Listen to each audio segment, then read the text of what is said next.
Olá, filhotes, vocês estão vivos? No vídeo de agora nós vamos falar um pouquinho sobre o ser no mundo da Zen e como ele se realiza pelo cuidado, segundo o Leonardo Boff. E também falar um pouquinho sobre mulheres e costumes. Basicamente é isso. Vamos lá? O cuidado não se opõe ao trabalho, mas lhe confere uma modalidade diferente. Pelo cuidado não vemos a natureza e tudo que nela existe como objeto. A relação não é entre sujeito e objeto, mas entre sujeito e sujeito. A própria natureza e as coisas são vistas como sujeito que requerem cuidado. Experimentamos os seres como sujeitos, como valores, como símbolos que remetem a uma realidade frontal, a uma fonte. A natureza não é muda, ela fala, ela evoca, ela emite mensagens de grandeza, beleza, perplexidade e força. O ser humano pode escutar e interpretar esses sinais. Coloca-se junto às coisas, ao pé delas e sente-se unido a elas. Não existe apenas, coexiste com todos os outros. A relação não é de domínio, mas de convivência. E não é pura intervenção, mas principalmente interação e comunhão. É de cuidado das coisas, né? Isso está na obra Princípio Terra, Volta à Pátria Comum, do Leonardo Boff. Nós vamos falar um pouquinho sobre outros trechos aí, filosóficos, para a gente poder refletir um pouco. Adão, não te atribuímos nem lugar certo, nem aparência que te seja própria, nem alguma função específica para que detenhas e explores aquele lugar, aparência e função que com segurança tenhas preferido. Segundo tua escolha e decisão, a natureza limitada de todas as outras coisas está restringida por leis prescritas por nós. Tu, por nenhuma restrição, limitado por teu próprio arbítrio, em cuja mão eu te pus, determinarás a tua natureza. Não te fizemos nem celestial nem terreno, mortal nem imortal, para que, de ti próprio, erijas como um escritor ou narrador livre e honrado em segurança a forma que preferires. Isso está no discurso sobre a dignidade humana do Pico della Mirandola, filósofo moderno, né? Então, o termo dignidade humana é o reconhecimento de um valor. É um princípio moral com base na finalidade do ser humano e não na sua utilização como meio. O próprio Kant vai dizer depois, na sua ética, que o ser humano deve ser sempre tratado como um fim, jamais como um meio.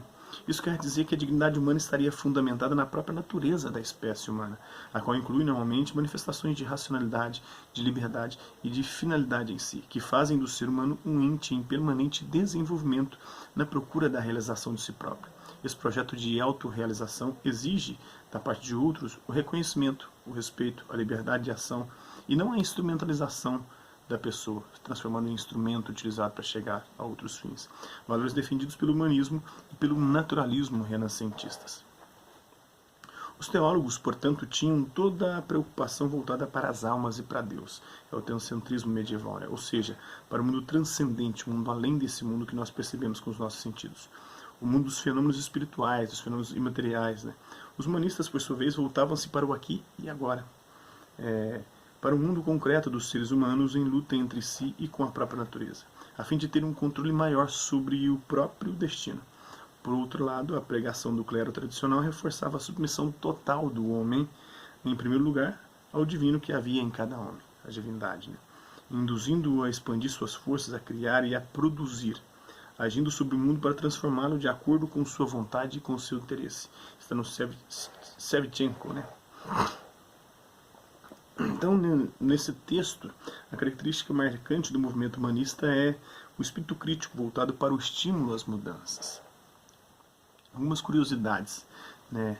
Mulheres e costumes. O corpo e a beleza física ganharam importância histórica a partir do final da Idade Média com a Renascença. O ideal medieval da dama aristocrática graciosa, estreita de ancas e de seios pequenos, deu lugar a um modelo de beleza feminina mais roliça, mais extravagante, de ancas largas e seios generosos. Os vestidos compridos e volumosos revelavam uma cintura torneada, ainda mais delgada pelo uso do espartilho.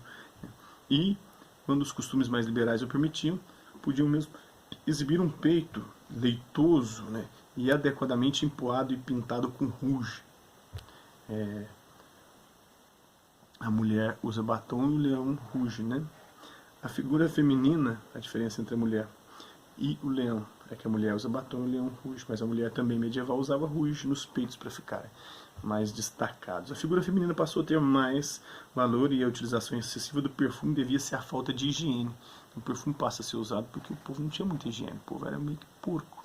Os franceses, inclusive, são muito famosos, os melhores perfumes são franceses, e eles são famosos pelos perfumes justamente porque eles são porcos, não gostam muito de tomar banho.